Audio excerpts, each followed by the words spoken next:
Donc voilà, ce chapitre s'appelle Israël Hans. Chapitre numéro 26. Nous servant à souhait, le vent avait passé à l'ouest. Nous n'en devions courir que plus aisément depuis la pointe nord-est de l'île jusqu'à l'entrée de la baie du Nord. Mais comme nous étions dans la possibilité de mouiller l'ancre et que nous n'osions nous échouer avant que la marée eût monté encore passablement, nous avions du temps de reste. Le quartier-maître indiqua la façon de mettre le navire en panne. J'y réussis après plusieurs tentatives. Nous nous installâmes en silence pour faire un autre repas. « Capitaine, me dit-il enfin avec le même sourire inquiétant. Il y a là mon vieux camarade O'Brien. Je suppose que tu vas le balancer par-dessus bord. Je suis pas trop délicat en général, et je ne me reproche pas de lui avoir fait son affaire, mais je ne le trouve pas très décoratif. Et toi ? Je ne suis pas assez fort, répondis-je, et la corvée ne me plaît pas. Pour ce qui me concerne, il peut rester là. C'est un navire de malheur que cette Hispaniola, Jim, continua-t-il en clignant de l'œil. Il y a eu un tas d'hommes tués sur cette Hispaniola, une flopée de pauvres marins morts et disparus depuis que toi et moi nous avons embarqué à Bristol. Je n'ai jamais vu si triste chance. Tiens, cet O'Brien-là, maintenant il est mort, hein ? Moi, je ne suis pas instruit. Tu es un garçon qui sait lire et écrire. Eh bien, parlons franchement. Crois-tu qu'un homme mort soit mort pour de bon, ou bien est-ce qu'il revit encore ? On peut tuer le corps, maître Hans, mais non pas l'esprit, vous devez le savoir déjà. Cet O'Brien est dans un autre monde. Peut-être nous voit-il en cet instant. Oh, fit-il. Eh bien, c'est malheureux. On perd son temps alors à tuer le monde. En tout cas, les esprits ne comptent pas pour grand-chose à ce que j'ai vu. Je courrai ma chance avec les esprits, Jim.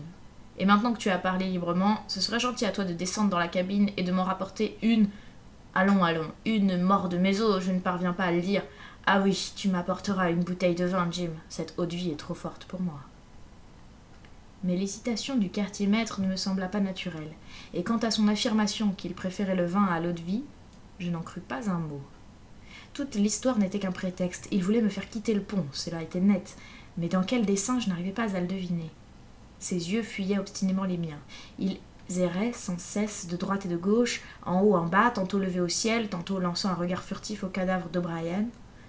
Il n'arrêtait pas de sourire, tout en tirant la langue d'un air si coupable et si embarrassé qu'un enfant aurait deviné qu'il machinait quelque ruse. Néanmoins, je fus prompt à la réplique, car je me rendais compte de ma supériorité sur lui, et qu'avec un être aussi abjectement stupide, je n'aurais pas de peine à lui cacher mes soupçons jusqu'au bout. « Du vin, dis-je ? À la bonne heure. Voulez-vous du blanc ou du rouge ?» Ma foi, j'avoue que c'est à peu près la même chose pour moi, camarade, pourvu qu'il soit fort et qu'il y en ait beaucoup, crénom. Qu'est-ce que ça fait ? Très bien, je vais vous donner du Porto, maître Hans, mais il me faudra chercher après. Là-dessus, je m'engouffrai dans le capot avec tout le fracas possible, retirai mes souliers, filai sans but dans la coursive, remontai l'échelle du gaillard d'avant et passai ma tête hors du capot d'avant. Je savais qu'il ne s'attendrait pas à me voir là, mais je ne négligeais aucune précaution, et assurément les pires de mes soupçons se trouvèrent confirmés. Il s'était dressé sur les mains et les genoux, et bien que sa jambe le fît beaucoup souffrir à chaque mouvement, car je l'entendis étouffer une plainte, il n'en traversa pas moins le pont à une bonne allure, et en une demi-minute il avait atteint les dallots de bâbord, extrait d'un rouleau de filin un long coutelas, plutôt qu'un court poignard, teinté de sang jusqu'à la garde. Il le considéra d'un air féroce et essaya la pointe sur sa main. Puis, le cachant en hâte sous sa vareuse, regagna précipitamment sa place primitive contre le bastingage. J'étais renseigné. Israël pouvait se mouvoir. Il était armé à présent, et tout le mal qu'il s'était donné pour m'éloigner me désignait clairement pour être sa victime. Que ferait-il ensuite ? S'efforcerait-il de traverser l'île en rampant depuis la baie du Nord jusqu'au camp du Marigot ? Ou bien tirerait-il le canon dans l'espoir que ses camarades viendraient à son aide ? Là-dessus, j'étais entièrement réduit aux conjectures.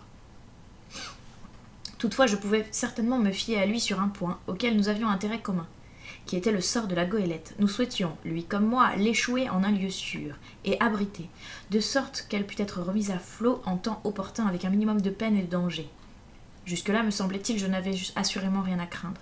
Tout en retournant ce problème dans mon esprit, je n'étais pas resté physiquement inactif. J'avais volé de rechef à la cabine, remis mes souliers, attrapé au hasard une bouteille de vin, puis, muni de cette dernière pour justifier ma lenteur, je fis ma réapparition sur le pont. Hans gisait tel que je l'avais quitté, tout affaissé sur lui-même, les paupières closes, comme s'il eût été trop faible pour supporter la lumière. Il leva les yeux néanmoins à ma venue, cassa le cou de la bouteille comme un homme qui en a l'habitude, et absorba une bonne goulée, emportant sa santé favorite. À notre réussite. Puis, il se tint tranquille un moment, et alors, tirant un rôle de tabac, il me demanda de lui couper une chic. « Coupe-moi un bout de ça, me dit-il, car je n'ai pas de couteau, et même si j'en avais un, ma force n'est pas suffisante. Ah, Jim, avoue que j'ai manqué de virer. Coupe-moi une chic, ce sera probablement la dernière, mon gars, car je vais m'en aller d'où on ne revient plus, il n'y a pas d'erreur. » Soit, répliquai-je, je vais vous couper du tabac, mais si j'étais à votre place, que je me sente si bas, je dirais mes prières, comme un chrétien. Pourquoi fit-il. Allons, dis-moi pourquoi. Pourquoi m'écriai-je.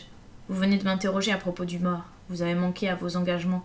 Vous avez vécu dans le péché, le mensonge et le sang. L'homme que vous avez tué gît à vos pieds en ce moment même, et vous me demandez pourquoi. Que Dieu me pardonne, maître Hans. Mais voilà pourquoi. Je parlais avec une certaine chaleur, à l'idée du poignard ensanglanté que le misérable avait caché dans sa poche, à dessein d'en finir avec moi. Quant à lui, il but un long trait de vin et parla avec la plus extraordinaire solennité. Pendant 30 ans, j'ai parcouru les mers. J'ai vu du bon et du mauvais, du meilleur et du pire, du beau temps et de la tempête, j'ai vu des provisions épuisées, des couteaux en jeu et le reste. Eh bien, sache-le donc, je n'ai jamais encore vu le bien sortir de la bonté. Je suis pour celui qui frappe le premier. Les morts ne mordent pas. Voilà mon opinion. Amen, ainsi soit-il. Et maintenant écoute, ajouta-t-il, changeant soudain de ton. Ça suffit ces bêtises. La marée est assez haute à présent, je vais te donner mes ordres, capitaine Hawkins, et nous allons nous mettre au plein et en finir. Tout compte fait, nous n'avions guère plus de 2 miles à parcourir, mais la navigation était délicate. L'accès à ce mouillage nord était non seulement étroit et peu profond, mais orienté de l'est à l'ouest, en sorte que la goélette avait besoin d'une main habile pour l'atteindre. J'étais, je crois, un bon et prompt subalterne, et Hans était à coup sûr un excellent pilote, car nous exécutâmes des virages répétés, franchîmes la passe en frôlant les bancs de sable avec une précision et une élégance qui faisaient plaisir à voir. Sitôt à l'entrée du goulet dépassé, la terre nous entoura de toutes parts. Les rivages de la baie du Nord étaient aussi abondamment boisés que ceux du mouillage sud, mais elle était de forme plus étroite et allongée, et ressemblait davantage à l'estuaire d'une rivière, comme elle l'était en effet. Droit devant nous, à l'extrémité sud, on voyait les débris d'un navire naufragé, au dernier degré de délabrement. Jadis un grand 3-mâts. Ce vaisseau était resté si longtemps exposé aux injures des saisons que les algues pendaient autour en larges réseaux dégoûtants, et que les buissons du rivage s'étaient propagés sur le pont et le couvraient de floraisons denses. Ce spectacle mélancolique nous démontrait le calme du mouillage. Maintenant, dit Hans, regarde, voilà un joli endroit pour y échouer un navire, un fond plat de sable fin, pas une ride, des arbres tout autour, et des fleurs poussant comme un jardin sur ce vieux navire. Et une fois échoué, demandai-je, comment nous remettre à flot? Eh bien voilà. À marée basse, tu portes une amarre à la terre, là-bas, de l'autre côté. Tu la tournes sur un des gros pins, tu la ramènes, tu la tournes autour du cabestan et tu attends le flot. À marée haute, tout le monde hale sur l'amarre et le bateau part en douceur. Maintenant, mon garçon, attention. Nous sommes tout près de l'endroit et nous gardons encore trop d'air. Tribord, un peu. Bien, tout droit. Tribord. Bâbord, un peu. Tout droit, tout droit. Il lançait ses commandements, auxquels j'obéissais sans souffler. Tout à coup, il s'écria. Et maintenant, hardi, l'off! Je mis la barre au vent toute et l'Hispaniola vira rapidement, courut l'étrave, haute vers le rivage bas et boisé. L'excitation de ces dernières manœuvres avait un peu relâché ma vigilance que j'exerçais jusque-là avec assez d'attention sur le quartier-maître. Tout absorbé dans l'attente que le navire touchât, j'en avais complètement oublié le péril suspendu sur ma tête et demeurais penché sur le bastingage de tribord, regardant les ondulations qui s'élargissaient devant le taille-mer. Je serais tombé sans lutter pour défendre ma vie, n'eût été la soudaine inquiétude qui s'empara de moi et me fit tourner la tête. Peut-être avais-je entendu un craquement ou aperçu du coin de l'œil son ombre se mouvoir, peut-être fut-ce un instant analogue à celui des chats. En tout cas, lorsque je me tournai, je vis Hans, le poignard à la main, déjà presque sur moi. Quand nos yeux se rencontrèrent, nous poussâmes tous deux un grand cri. Mais tandis que le mien était un cri aigu de terreur, le sien était le beuglement de furie d'un taureau qui charge. À la même seconde, il s'élança, je fis un bond de côté vers l'avant. Dans ce geste, je lâchai la barre, qui rabattit violemment sur bâbord, et ce fut sans doute ce qui me sauva la vie, car elle frappa Hans en pleine poitrine et l'arrêta pour un moment, tout étourdi. Il n'en était pas revenu que je me trouvais en sûreté, hors du coin où il m'avait acculé, avec tout le pont devant moi, juste au pied du grand mât. Je m'arrêtai, tirai un pistolet de ma poche et visai avec sang-froid, bien que l'ennemi eût déjà fait volte-face et revint encore une fois sur moi. Je pressai la détente, le chien s'abattit, mais il n'y eut ni éclair ni détonation. L'eau de mer avait gâché la poudre. Je maudis ma négligence pour n'avoir pas depuis longtemps renouvelé l'amorce et rechargé mes sales armes. Je n'aurais pas été comme à présent un mouton en fuite devant le boucher. Malgré sa blessure, c'était merveille comme il allait vite, avec ses cheveux grisonnants, lui voltigeant sur la figure et son visage lui-même aussi rouge de précipitation et de furie que le rouge d'un pavillon. Je n'avais pas le temps d'essayer mon autre pistolet et guère l'envie non plus, car j'étais sûre que ce serait en vain. Je voyais clairement une chose, il ne fallait pas simplement reculer devant mon adversaire, car il m'aurait bientôt acculé contre l'avant, comme il venait un instant plus tôt de m'acculer presque à la poupe. Une fois pris ainsi, 9 ou 10 pouces du poignard teinté de sang mettraient fin à mes aventures de ce côté-ci de l'éternité. J'appliquai mes paumes contre le grand mât, qui était d'une bonne grosseur, et attendis, tous les nerfs en suspens. Voyant que je m'apprêtais à me dérober, il s'arrêta lui aussi. Et 1 minute ou 2 se passèrent en feinte de ma part et en mouvement correspondant de la mienne. De sa part et mouvement correspondant de la mienne. C'est là un jeu de cache-cache auquel je m'étais maintes fois amusée durant mon enfance parmi les rochers de la crique du Mont Noir. Mais je n'y avais encore jamais joué, on peut le croire, d'une façon aussi âprement palpitante que cette fois-ci.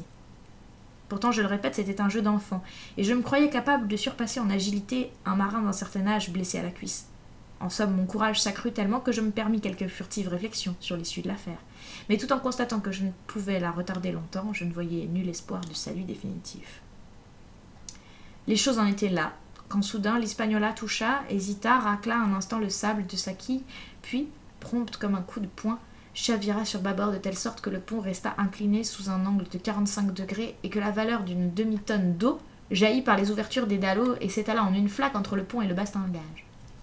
Nous fûmes tous deux renversés en même temps et roulâmes presque ensemble dans les dallots où le cadavre roidi de bonnet rouge, les bras toujours en croix, vint s'affaler près de nous. Nous étions si proches en vérité que ma tête donna contre le pied du quartier-maître, avec un heurt qui fit s'entrechoquer mes dents. En dépit du coup, je fus le premier relevé car Hans s'était empêtré dans le cadavre. La soudaine inclinaison du navire l'avait rendu le pont impropre à la course. Il me fallait trouver un nouveau moyen d'échapper à mon ennemi, et cela sur le champ, car il allait m'atteindre. Prompt comme la pensée, je bondis dans les haubans d'Artimon, escaladai les enfléchures l'une après l'autre, et je repris haleine qu'une fois établi sur les barres de perroquet. Ma promptitude m'avait sauvé. Le poignard frappa moins d'un demi-pied au-dessous de moi, tandis que je poursuivais ma fuite vers les hauteurs. Israël Hans resta là, bouche ouverte, visage renversé vers moi. On eût dit en vérité la statue de la surprise et du désappointement. Profitant de ce répit, je rechargeai sans plus attendre l'amorce de mon pistolet qui avait raté, et lorsque celui-ci fut en état, pour plus de sécurité, je me mis à vider l'autre et à le recharger entièrement de frais. En présence de ma nouvelle occupation, Hans demeura tout ébaudi. Il commençait à s'apercevoir que la chance tournait contre lui, et après une hésitation visible, lui aussi se hissa pesamment dans les haubans, et le poignard entre les dents se mit à monter avec lenteur et maladresse. Cela lui coûta un temps infini et maints grognements de tirer après lui sa jambe blessée, et j'avais achevé en paix mes préparatifs qu'il n'avait pas encore dépassé le tiers du trajet. À ce moment, un pistolet dans chaque main, je l'interpellai. « Un pas de plus, maître Hans, et je vous fais sauter la cervelle. Les morts ne mordent pas, vous savez bien, » ajoutai-je avec un ricanement. Il s'arrêta aussitôt. Je vis au jeu de sa physionomie qu'il essayait de réfléchir, mais l'opération était si lente et laborieuse que dans ma sécurité recouvrée, je poussai un éclat de rire. Enfin, non sans ravaler préalablement sa salive, il parla, le visage encore empreint d'une extrême perplexité. Il dut pour parler ôter le poignard de sa bouche, mais il ne fit pas d'autre mouvement. « Jim, dit-il, je vois que nous sommes mal partis, toi et moi, et que nous devons conclure la paix. Je t'aurais eu, sans ce coup de roulis. Mais moi, je n'ai pas de chance, tu vois.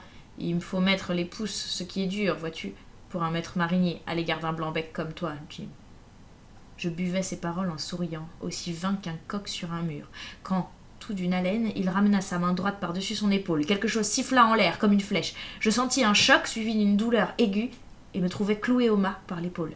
Dans l'excès de ma douleur et dans la surprise du moment, je ne puis dire si ce fut de mon plein gré, et je suis en tout cas certain que je ne visais pas. Mes pistolets partirent tous les deux à la fois, et tous les deux m'échappèrent des mains.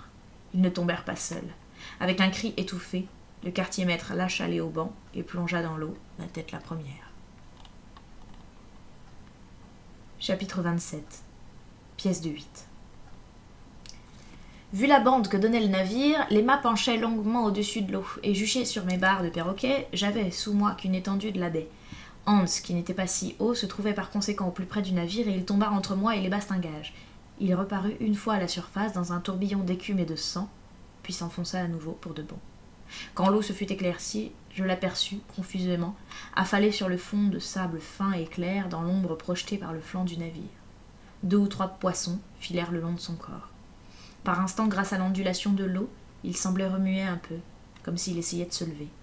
Mais il était bien mort, à la fois percé de balles et noyé, et il s'apprêtait à nourrir les poissons sur les lieux mêmes où il avait projeté de m'égorger. Sitôt convaincu du fait, je commençais à me sentir vertigineux d'épuisement et d'horreur. Le sang tiède ruisselait sur ma poitrine et sur mon dos. Le poignard à l'endroit où il avait cloué mon épaule au mât me brûlait comme un fer rouge. Et néanmoins, ce qui me torturait, ce n'était pas cette souffrance physique que j'aurais à elle seule supportée sans murmure, c'était la peur qui m'emplissait l'esprit, de tomber les barres de perroquet dans cette immobile eau verte. Je me cramponnais des deux mains avec une force à m'endolorir les ongles. Je fermais les yeux pour ne plus voir le danger. Insensiblement, je recouvrais mes esprits. Mon pouls apaisé reprit une cadence plus naturelle, et je me sentis à nouveau en possession de moi-même. Ma première pensée fut d'arracher le poignard, mais soit qu'il tient trop fort, soit que le cœur me faillit, j'y renonçai avec un violent frisson. Chose bizarre, ce frisson même opéra ma délivrance. Il s'en était fallu d'un rien, en effet, que la lame ne me manquât tout à fait. Elle ne me retenait que par une simple languette de peau, que ce frisson déchira. Le sang coula plus rapidement, il est vrai, mais j'étais redevenu mon maître, et je ne tenais plus au mât que par ma vareuse et ma chemise. Je les arrachai d'une secousse, puis regagnai le pont par les haubans de tribord. Pour rien au monde, je ne me serais aventuré de nouveau, ému comme je l'étais sur les haubans surplombant le bâbord où Israël était tombé si récemment. Je descendis en bas et bandai comme je pus ma blessure. Elle me faisait beaucoup souffrir et saignait toujours abondamment. Mais elle n'était ni profonde ni dangereuse, ne gênait guère lorsque je me servais de mon bras. Je me regardais autour de moi, comme le navire était devenu en quelque sorte ma propriété, je songeais à le débarrasser de son dernier passager, le mort O'Brien.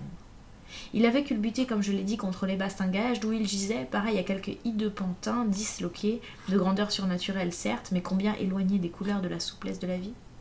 Dans cette position, j'en vins à bout facilement, et mes aventures tragiques ayant par l'habitude fort émoussé mon horreur des morts, je le pris à bras-le-corps, tel un vulgaire sac de son, et d'une bonne poussée l'envoyai par-dessus bord. Il s'enfonça avec un plouc retentissant, perdant son bonnet rouge qui se mit à flotter à la surface. Dès que l'eau eut repris son niveau, je vis O'Brien, côte à côte avec Israël, tous deux agités par le mouvement ondulatoire de l'eau.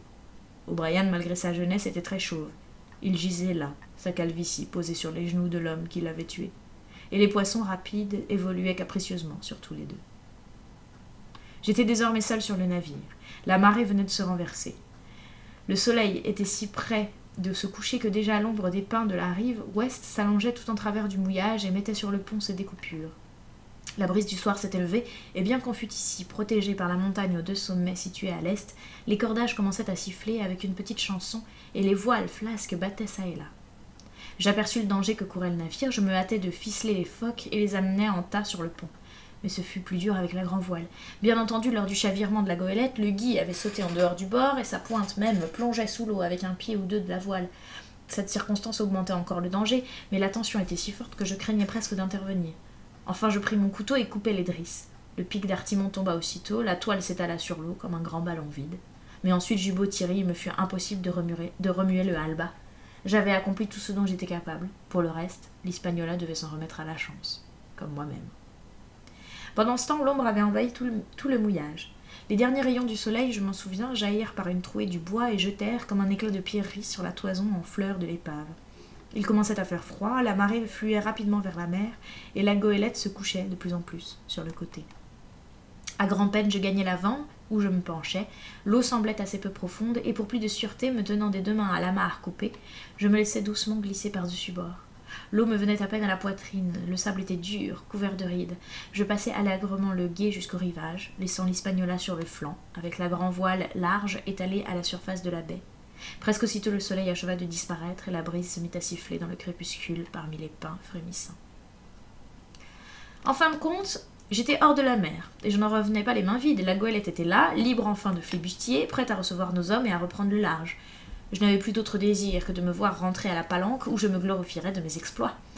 On pouvait bien me blâmer, peut-être un peu à cause de ma fugue, mais la reprise de l'Hispaniola était un argument sans réplique. J'espérais que le capitaine Smollett lui-même avouerait que je n'avais pas perdu mon temps. Mis en excellente humeur par cette idée, je me disposais à retourner au blocos auprès de mes compagnons. Je me rappelais que la plus orientale des rivières, qui se déverse dans le mouillage du capitaine Kidd, venait de la montagne à deux sommets situés sur ma gauche. Je me dirigeais de ce côté, afin de passer le cours d'eau à sa naissance. Le bois était fort praticable, et en suivant les contreforts inférieurs de cette montagne, je l'eus vite contourné. Peu après, je traversai le ruisseau, qui me venait à mi-jambe. Cela me conduisit tout près de l'endroit où j'avais rencontré Bengen, le marron, et je marchai avec plus de circonspection. Ayant l'œil de tous côtés, la nuit était presque complète et lorsque je débouchai du col situé entre les deux sommets, j'aperçus dans le ciel une réverbération vacillante. Je supposais que l'homme de l'île était là-bas, à cuire son souper sur le brasier ardent. Toutefois, je m'étonnais en mon fort intérieur qu'il se montrât si imprudent, car si j'apercevais cette radiation, ne pouvait-elle aussi frapper les yeux de Silver, campé sur le rivage du Marigot? La nuit s'épaississait par degrés, et c'est tout au plus si je pouvais me guider approximativement vers mon but. Derrière moi, la double montagne et la longue vue sur ma droite devenaient presque indistinctes, on voyait à peine quelques faibles étoiles, et sur le terrain bas que je parcourais, je trébuchais sans cesse contre des buissons, tombais dans des trous de sable. Soudain, une lueur vague se répandit autour de moi. Je levai les yeux, une pâle clarté lunaire illuminait le sommet de la longue vue. Peu après, un large disque argenté surgit derrière les arbres. La lune était levée. Favorisé par cette circonstance, je franchis rapidement le reste du trajet. Dans mon impatience de me rapprocher de la palanque, je marchais et courais alternativement. Toutefois, en pénétrant dans le bois qui la précède, je ne fus pas assez étourdi pour ne pas ralentir et m'avancer avec plus de prudence. C'eût été piètrement finir mes aventures que d'attraper une balle une balle des nôtres par méprise. La lune s'élevait, la lumière tombait çà et là en flaques dans les parties les moins épaisses du bois, et juste devant moi, une lueur d'une teinte différente apparut entre les arbres. Elle était d'un rouge ardent et obscurcissait un peu, de temps à autre, comme si elle fût provenue des tisons d'un brasier expirant. Malgré tous mes efforts, je ne devinais pas ce que cela pouvait être. J'arrivai enfin aux limites de la clairière, son extrémité ouest était déjà baignée dans le clair de lune. Le reste, avec le blocos même, reposait encore dans une ombre noire que rayaient de longues stries de lumière argentée. De l'autre côté de la maison, un énorme feu s'était réduit en braise vive, dont l'immobile et rouge réverbération formaient un vigoureux contraste avec la blanche clarté de la lune. Pas un bruit humain, nul autre son que les frémissements de la brise. Je m'arrêtai avec beaucoup d'étonnement, et peut-être aussi un peu d'effroi. Ce n'était pas notre usage de faire de grands feux. Nous étions en effet par ordre du capitaine assez regardants sur le bois à brûler, et je commençais à craindre que les choses n'eussent mal tourné en mon absence. Je fis le tour par l'extrémité orientale de la palanque en me tenant tout contre, dans l'ombre, et à un endroit propice où les ténèbres étaient plus épaisses. Je franchis la clôture. Pour plus de sûreté, je me tins à quatre pattes et rampai sans bruit vers l'angle de la maison. En approchant, j'éprouvai un soudain et grand soulagement. Le bruit n'a rien d'agréable en soi, et je m'en suis souvent plaint à d'autres moments, mais en cette minute-là, ce fut une musique céleste que d'entendre mes amis ronfler avec ensemble, d'un sommeil si profond et paisible. Le cri maritime de la vigie de ce beau « Ouvre l'œil !» ne me parut plus que jamais rassurant à mes oreilles. Néanmoins, une chose n'était pas douteuse, il se gardait de façon exécrable. Que Silver et ses amis fussent survenus maintenant au lieu de moi, pas une âme n'aurait vu lever le jour. Voilà ce que c'est, pensai-je, d'avoir un capitaine blessé. Et une fois de plus, je me reprochais vivement de les avoir abandonnés dans ce danger avec si peu d'hommes pour monter la garde. Cependant, j'étais arrivé à la porte. Je m'arrêtai, il faisait tout noir à l'intérieur et mes yeux n'y pouvaient rien distinguer. Par l'ouïe, je percevais le tranquille bourdon des ronfleurs et par intervalles un petit bruit, un trémoussement et un becquetement dont je ne pouvais déterminer l'origine. Les bras tendus devant moi, je pénétrais sans bruit, j'irais me coucher à ma place, pensais-je avec un petit rire muet, et je m'amuserais à voir leur tête quand ils me découvriraient au matin. Mon pied heurta quelque chose de mou. C'était la jambe d'un dormeur qui se retourna en grognant, mais sans se réveiller. Et alors tout d'un coup, une voix stridente éclata dans mes ténèbres. « Pièce de 8, pièce de 8, pièce de 8 !» Et ainsi de suite, sans arrêt ni changement comme un cliquet de moulin. Le perroquet vert de Silver, capitaine Flint. C'était lui que j'avais entendu becqueter un morceau d'écorce. C'était lui qui, faisant meilleure veille que nul être humain, annonçait ainsi mon arrivée par sa fastidieuse rengaine. Je n'eus pas le temps de me reconnaître. Au cri aigu et assourdissant du perroquet, les dormeurs s'éveillèrent, bondirent, avec un énorme juron. La voix de Silver cria « Qui vive ?» Je tentais de fuir, me jetai violemment contre quelqu'un, reculai, courus droit entre les bras d'un second individu qui les referma et me retint solidement. « Apporte une torche, Dick !» ordonna Silver lorsque ma capture fut ainsi assurée. Et l'un des hommes sortit de la maison pour rentrer presque aussitôt, porteur d'un brandon enflammé. 6e partie. Le capitaine Silver. Chapitre 28. Dans le camp ennemi. La rouge flambée de la torche, en illuminant l'intérieur du blockhaus, me fit voir mes pires craintes qui s'étaient réalisées. Les pirates étaient en possession du fortin et des approvisionnements. Il y avait là le tonnelet cognac, il y avait là le lard, le biscuit, comme auparavant, et ce qui décuplait mon horreur, pas de traces de prisonniers. J'en conclus logiquement que tous avaient péri. Ma conscience me reprocha amèrement de n'être pas resté pour périr avec eux. Ils étaient en tout si forbans, personne d'autre n'était demeuré vivant. 5 d'entre eux, brusquement tirés du sommeil de l'ivresse, étaient debout, encore rouges et bouffis.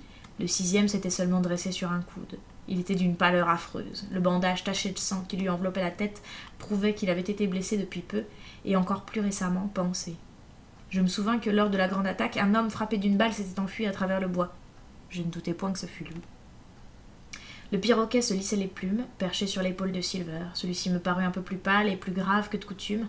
Il portait comme encore le bel habit de drap sous lequel il avait rempli sa mission, mais cet habit était, par un contraste amer, souillé de glaise, déchiré aux ronces acérées des bois. « Ainsi donc, fit Silver, voilà Jim Hawkins, mort de mes os. En visite, on dirait, eh ? Allons, soit, je prends la chose amicalement. » Il s'assit sur le tonnelet d'eau-de-vie et se bourra une pipe. « Passe-moi la torche, Dick, reprit-il. Puis après avoir allumé, « Ça ira, garçon, tiens, pique cette chandelle dans le tas de bois. Et vous, messieurs, amenez-vous. Inutile de rester debout pour monsieur Hawkins. Il vous excusera, soyez-en sûrs. Et ainsi, Jim, et il tassa son tabac, te voilà. La surprise est tout à fait agréable pour ce pauvre vieux John. J'ai bien vu que tu étais sage dès la première fois que j'ai jeté les yeux sur toi, mais ceci me passe en vérité. » À tout cela, comme on peut le croire, je ne répliquai rien. On m'avait placé le dos au mur, je restais là, regardant Silver dans les yeux et faisant montre, je l'espère, d'une passable fermeté, mais le cœur plein d'un sombre désespoir. Silver tira très posément 2 ou 3 bouffées de sa pipe, poursuivit ainsi. « Maintenant, vois-tu, Jim, puisque tu es bien ici, je vais te dire un peu ma façon de penser. Je t'ai toujours estimé comme un garçon d'esprit et comme mon propre portrait lorsque j'étais jeune et de bonne mine. J'ai toujours désiré que tu t'enrôles avec nous pour recevoir ta part et mourir en gentilhomme. Maintenant, mon brave, tu vas y venir. Le capitaine Smollet est un bon marin, je le reconnaîtrai toujours, mais à cheval sur la discipline, le devoir avant tout, qu'il dit. Et il a raison. Il faut te garer du capitaine. Le docteur lui-même est fâché à mort contre toi. Un ingrat chenapan, voilà ses paroles. Et le résumé de l'histoire est à peu près celui-ci. Tu ne peux plus retourner chez tes gens, car ils ne voudraient plus de toi. Et à moins que tu ne formes à toi tout seul un 3e équipage, ce qui manquerait un petit peu de société, il va falloir t'enrôler avec le capitaine Silver. Tout allait bien jusque-là. Mes amis, donc, étaient encore vivants, et bien que je crusse vrai en partie l'affirmation de Silver, que c'était ceux de la cabine m'en voulaient pour ma désertion, j'étais plus réconforté qu'abattu, parce que je venais d'entendre. « Et quoi que tu sois en notre pouvoir, reprit Silver, et que tu y sois, crois-moi, je n'en parlerai pas, je suis uniquement pour la persuasion. La menace n'a jamais produit rien de bon. Si le service te plaît, eh bien tu t'enrôleras avec nous. Et dans le cas contraire, Jim, ma foi, tu es libre de répondre non. Libre comme l'air, camarade. Et je veux périr si il est en ce monde un marin pour parler mieux que cela. » À travers tout ce persiflage, j'avais bien discerné la menace de mort suspendue sur moi. Mes joues étaient brûlantes et mon cœur battait douloureusement dans ma poitrine. Je demandais d'une voix tremblante. « Alors, il faut que je réponde ?»« Mon gars, reprit Silver, personne ne te presse. Relève ta position, personne ici ne voudra te presser, camarade. Le temps passe trop agréablement en ta société, vois-tu. » Eh bien, fis-je, quelque peu enhardi, si je dois choisir, je déclare que j'ai le droit de savoir ce qu'il en est. Pourquoi êtes-vous ici? Où sont mes amis? Ce qu'il en est, répéta l'un des flibustiers avec un sourd grognement. Ah, il aurait de la chance, celui qui le saurait. Tu pourrais peut-être fermer tes écoutilles en attendant qu'on te parle, mon ami, lança farouchement Silver à l'interrupteur. Puis, reprenant son aimable ton, il me répondit. Hier matin, maître Hawkins, durant le quart de 4h à 8h, voilà ce que nous arrive le docteur Livesey, muni du pavillon parlementaire. Il me dit, Captain Silver, vous êtes trahi, le navire n'est plus là. Eh bien, peut-être avions-nous pris un verre et chanté un peu trop pour faire passer, je ne dirais pas non. En tout cas, personne d'entre nous n'avait remarqué la chose. Nous regardons et crétonnaire, ce vieux bâtiment n'était plus là. Je n'ai jamais vu bande de jocrisse avoir l'air plus stupide, crois-moi. Eh bien, dit le docteur, faisons un marché. Nous avons traité, lui et moi, nous sommes ici avec provisions eau-de-vie blocos, le bois à brûler que vous avez eu la prévoyance de couper, et pour ainsi dire avec tout le sacré bateau, de la quille à la pomme des mâts. Quant à eux, ils se sont trottés. Je ne sais pas où ils sont. De nouveau, il tira placidement sur sa pipe et reprit. Et afin que tu ne te mettes pas dans la tête que tu es compris dans le traité, voici les derniers mots qui furent prononcés. Combien êtes-vous que je dis à partir? 4, qu'il dit, d'un ton. Dont un blessé. Quant à ce garçon, je ne sais pas où il est, qu'il aille au diable, qu'il dit. Je n'en ai cure, nous sommes fatigués de lui. Ce sont là ses paroles. Est-ce tout? Oui, c'est tout ce que tu dois savoir, mon fils. Et maintenant, il me faut choisir. Et maintenant, il te faut choisir, crois-moi. Eh bien, je ne suis pas assez sot pour ne pas très bien savoir ce que j'ai à attendre. Quoi qu'il doive m'arriver, cela m'est égal. J'en ai trop vu pour mourir. J'en ai trop vu mourir depuis que je vous ai rencontré. Mais il y a 2 ou 3 choses que je dois vous raconter, dis-je, très surexcité à ce moment. Voici la première. Vous êtes dans une mauvaise passe. Navire perdu, trésor perdu, homme perdu, toute votre entreprise a fait naufrage. Et si vous voulez savoir à qui vous le devez, eh bien c'est à moi. J'étais dans la barrique de pommes le soir de notre arrivée en vue de terre et je vous ai entendu, vous, John, vous, Dick Johnson et Hans, qui est présentement au fond de la mer. Et j'ai répété sur l'heure jusqu'à la dernière de vos paroles. Et quant à la goélette, c'est moi qui ai coupé son câble. C'est moi qui ai tué les hommes que vous aviez à son bord. C'est moi qui l'ai menée là où aucun de vous ne la reverra jamais. Les rieurs seront de mon côté. J'ai eu dès le début la main haute sur vous dans toute cette affaire. Je ne vous crains pas plus qu'un moucheron. Tuez-moi ou épargnez-moi à votre gré. Mais je vous dirai encore une chose. Si vous m'épargnez, j'oublierai le passé, et quand vous passerez tous en jugement pour piraterie, je vous aiderai de tout mon pouvoir. C'est à vous de choisir. Tuez-en un de plus en profit pour vous, ou épargnez-moi et gagnez ainsi un témoin qui vous sauvera de la potence. Je m'arrêtai, car en vérité j'étais à bout de souffle. À mon grand étonnement, pas un d'entre eux ne broncha, et tous restèrent à me considérer tel qu'un troupeau de moutons. Tandis qu'ils me regardaient encore, je repris. « Et maintenant, maître Silver, je crois que vous êtes ici le meilleur de tous. Si les choses en viennent au pis, je vous serai obligé de faire savoir au docteur la façon dont je me suis comporté. » Je ne l'oublierai pas, dit Silver avec une intonation si particulière que je n'aurais pu, même au prix de ma vie, décider s'il se raillait de ma requête ou si mon courage l'avait favorablement impressionné. J'ajouterai quelque chose, s'écria le vieux marin au teint d'acajou, nommé Morgan, que j'avais vu dans la taverne de Silver sur les quais de Bristol. C'est lui qui avait reconnu Chien Noir. Et tenez, reprit le maître Coq, j'ajouterai encore une chose à cela, crétonnet.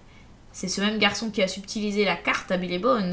D'un bout à l'autre, nous sommes butés contre Jim Hawkins. Alors, voici pour lui, fit Morgan avec un blasphème, et il bondit en tirant son couteau avec une ardeur juvénile. Halte là, cria Silver. Que te crois-tu donc ici, Tom Morgan? Capitaine, hein? Par tous les diables, je t'apprendrai le contraire.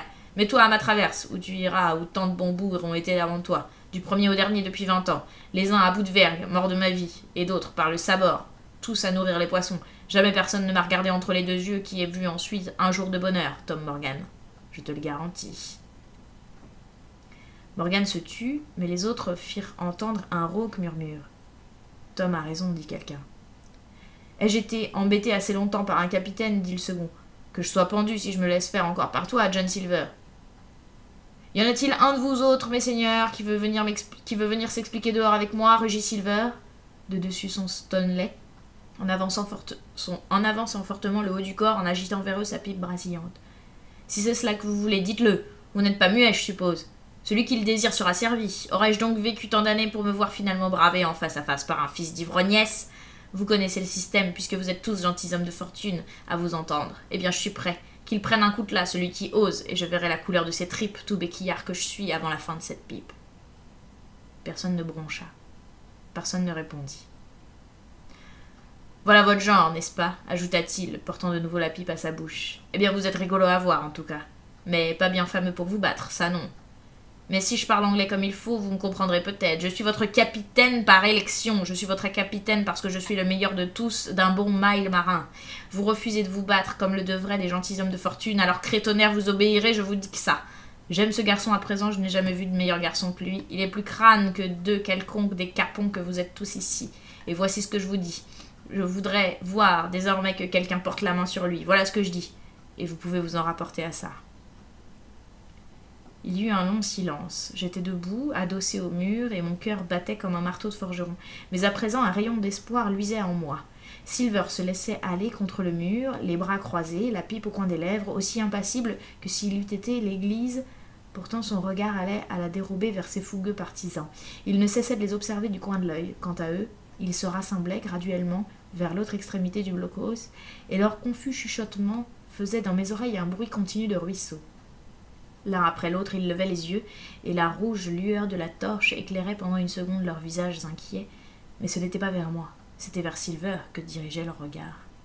« Vous paraissez en avoir joliment à dire, » fit remarquer Silver, en lançant au loin un jet de salive. « Chantez-moi ça, que je l'entende, sinon mettez-la en panne. » Demande pardon, capitaine, répliqua l'un des hommes. Tu en prends trop par ton aise avec certaines de nos règles. Cet équipage est mécontent. Cet équipage n'aime pas l'intimidation plus que les coups d'épissoir. Cet équipage a ses droits, comme tous les équipages. Je prends la liberté de te le dire. Et tes propres règles, je retiens que nous pouvons causer ensemble.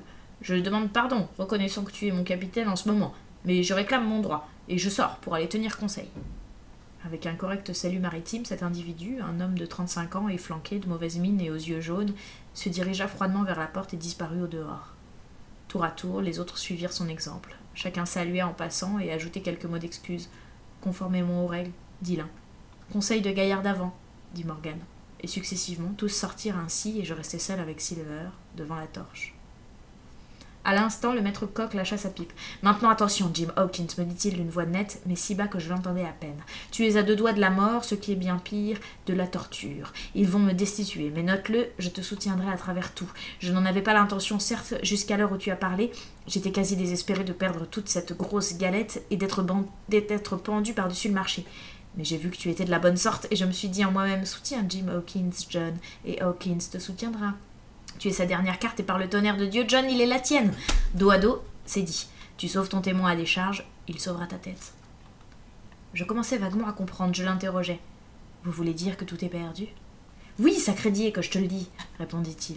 Le navire est parti, adieu ma tête, ça se résume là. Quand j'ai regardé dans la baie, Jim Hawkins, je n'ai plus vu la goélette. Eh bien, je suis un dur à cuire, mais j'ai renoncé.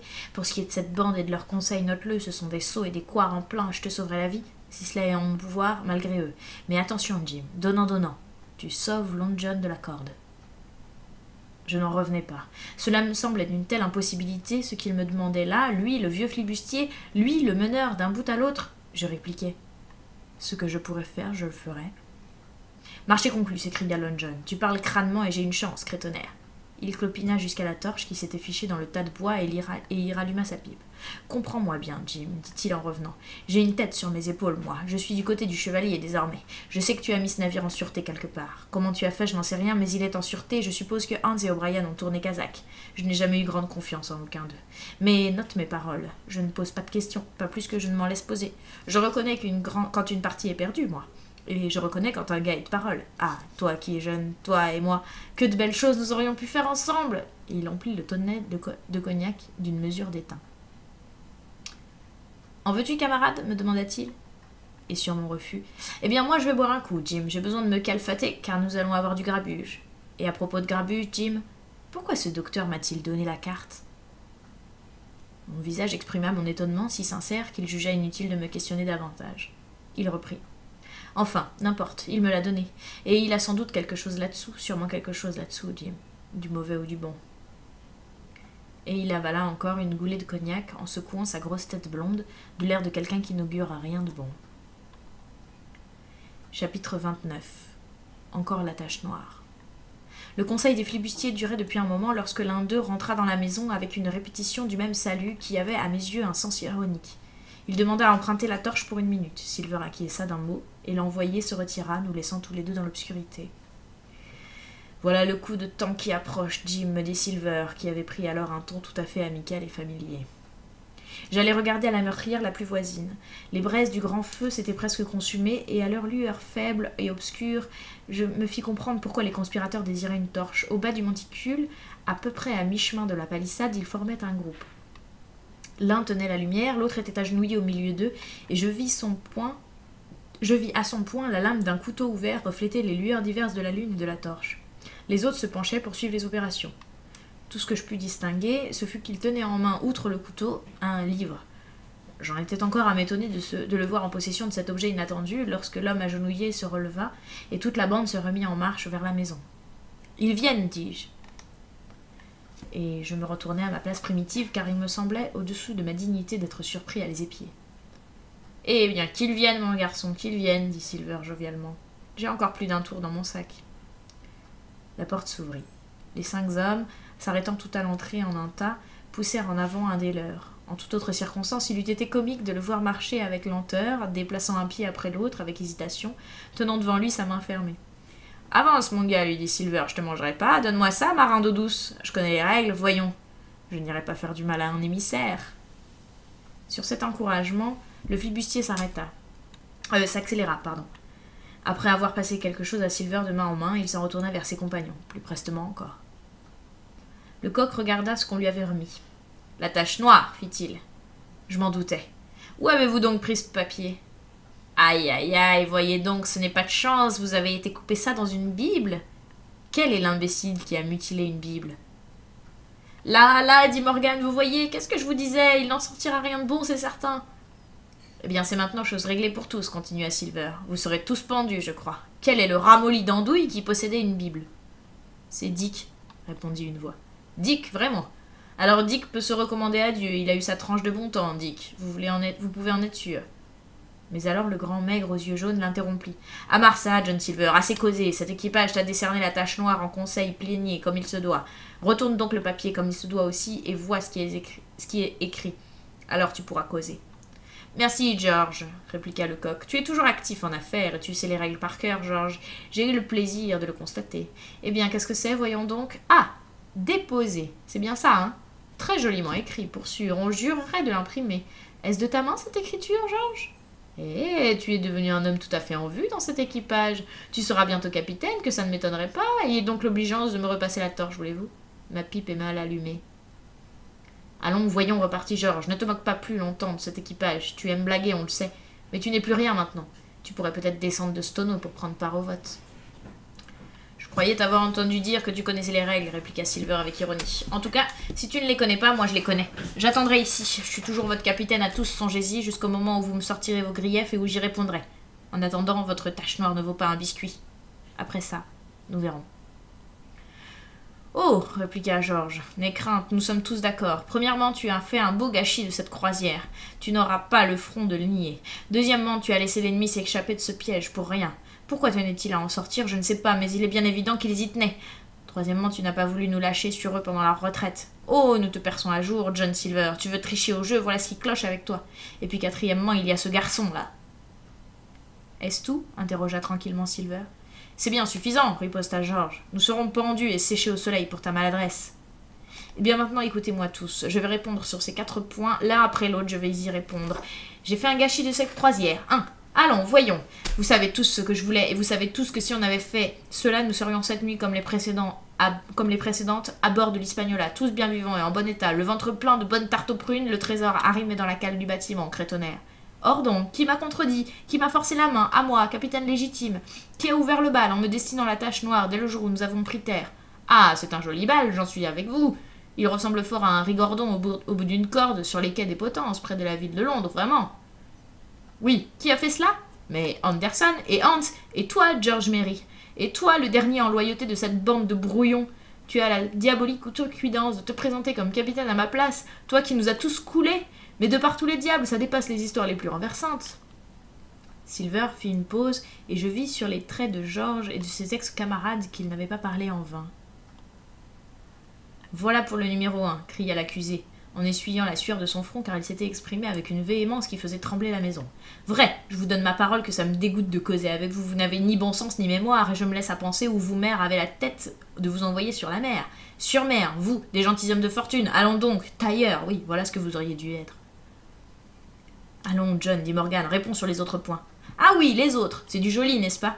Vous dites que cette croisière est gâchée ? Ah, craignez si vous pouviez comprendre à quel point elle l'est. Nous sommes si près du gibet que mon cou se roidit déjà rien que d'y penser. Vous les avez vus, hein, les pendus enchaînés avec les oiseaux voltigeant autour, et les marins qui les montent du doigt en descendant la rivière avec la marée. Qui est celui-là, dit l'un. Celui-là, tiens, mais c'est Long John Silver, je l'ai bien connu, dit un autre. Et on entend le cliquetis des chaînes quand on passe et qu'on arrive à la bouée suivante. Or donc, voilà à peu près où nous en sommes tous, fils de nos mères, grâce à lui, et à Hans, et à Anderson, et autres calamiteux imbéciles d'entre vous. Et si vous voulez savoir ce qui concerne le numéro 4, et ce garçon, même hors de mes os, n'est-il pas un otage ? Allons-nous donc perdre un otage ? Non, jamais, c'est notre dernier espoir, et ça ne m'étonnerait pas. Tuer ce garçon, jamais, camarade. Et le numéro 3 ? Eh bien, il y a beaucoup à dire sur le numéro 3. Peut-être ne comptez-vous pour rien d'avoir un vrai docteur d'université qui nous visite chaque jour, toi, John, avec ton crâne fêlé, ou bien toi, George Merry, qui tremblait de la fièvre il n'y a pas 6 heures et qui, à la présente minute, a encore les yeux couleur peau de citron. Eh bien, peut-être ne savez-vous pas non plus qu'il doit venir une conserve, hein ? Mais cela est, vous n'aurez pas le temps à l'entendre, vous n'aurez pas longtemps à attendre, et nous verrons alors qui sera bien aise d'avoir un otage quand on en sera là. Et quant au numéro 2, Pourquoi j'ai conclu un marché? Mais vous m'avez supplié à genoux de le faire, car vous traîniez à genoux tant vous étiez abattu, et vous seriez mort de faim d'ailleurs si je ne l'avais pas fait. Mais ce n'est là qu'une bagatelle. Tenez, voyez, voilà ma vraie raison. Et il jeta sur le sol un papier que je reconnus aussitôt. Rien moins que la carte, sur papier jauni, avec 3 croix rouges que j'avais trouvées dans la toile cirée au fond de la malle du capitaine. Pourquoi le docteur la lui avait donnée, je n'arrivais pas à l'imaginer. Mais, tout inexplicable qu'elle fût pour moi, l'apparition de la carte était encore plus incroyable pour les mutins survivants. Ils sursautèrent. Ils sautèrent dessus comme des chats sur une souris. Elle passa de main en main, on se l'arrachait, et à entendre les jurons et les cris, les rires puérils dont s'accompagnait leur examen, on aurait cru non seulement qu'ils palpaient déjà l'or, mais qu'ils étaient en mer avec, et de plus en sûreté.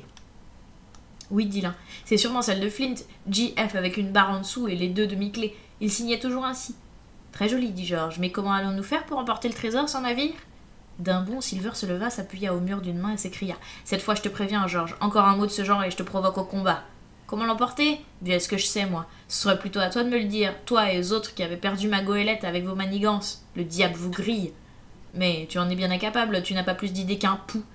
Mais tu peux être poli, tu le seras, George Merry, sois-en sûr. C'est déjà bien la carte, dit le vieux Morgan. Si c'est bien, je te crois, reprit le coq. Vous perdez le navire, je trouve le trésor. Qu'est-ce qui vaut le mieux? Et maintenant je démissionne, crétonnaire. Vous pouvez élire qui vous voudrez comme capitaine, moi j'en ai plein le dos. Silver, crièrent-ils. Cochon rôti pour toujours, vive cochon rôti capitaine. Voilà donc une nouvelle chanson, hein, triompha le coq. George, mais t'avais qu'il te faut attendre encore une autre occasion, mon ami, estime-toi heureux que je ne sois pas vindicatif. Mais ce n'est pas dans mes cordes. Et alors, camarade, cette tache noire, elle ne sert plus à grand-chose, hein. Dick a contrarié sa chance et abîmé sa Bible. Voilà tout. Il comptera encore tout de même de baiser le livre, pas vrai? Murmura Dick, évidemment inquiété par la malédiction qu'il s'était attirée. Une Bible où il manque un morceau, s'exclama Silver. Qu'est non pas. Cela n'engage pas plus qu'un volume de chansons. Vraiment, fit Dick, presque joyeux. Eh bien, il me semble que ça vaut la peine de la garder. Tiens, Jim, voici une curiosité pour toi, me dit Silver. Et il me tendit le bout de papier. C'était une rondelle à peu près grande comme un écu. Un de ses côtés était vierge imprimé, car elle provenait du dernier feuillet. L'autre portait un ou 2 versets de l'Apocalypse, ces mots entre autres qui frappèrent vivement mon esprit. Dans les ténèbres extérieures sont les infâmes et les meurtriers. On avait noirci ce côté imprimé avec du charbon de bois qui commençait déjà à s'effacer sous mes doigts. Du côté blanc, on avait écrit avec la même substance l'unique mot « déposé ». À l'heure même où j'écris ceci, j'ai cette curiosité sous les yeux. Il n'y reste plus d'autre trace que l'écriture d'une simple éraflure, comme on en ferait avec un coup d'ongle. Ainsi s'acheva cette nuit mouvementée. Peu après, on but à la ronde et on se coucha pour dormir. Silver borna sa vengeance apparente à mettre George Merry en sentinelle et à le menacer de mort s'il n'observait pas fidèlement sa consigne. Je fus longuement sans pouvoir fermer l'œil, et Dieu sait si j'avais cette matière à la réflexion. Le meurtre que j'avais commis dans l'après-midi, l'extrême danger de ma position et surtout, le jeu peu ordinaire où je voyais Silver engagé. Silver qui maintenait d'une main les mutins, de l'autre s'efforçait par tous les moyens possibles et impossibles d'obtenir la paix et de sauver sa misérable existence. Il dormait d'un sommeil tranquille et ronflait bruyamment, mais j'avais pitié pour lui, malgré sa méchanceté, en songeant au sinistre danger qui l'environnait et à l'infâme gibet qui l'attendait.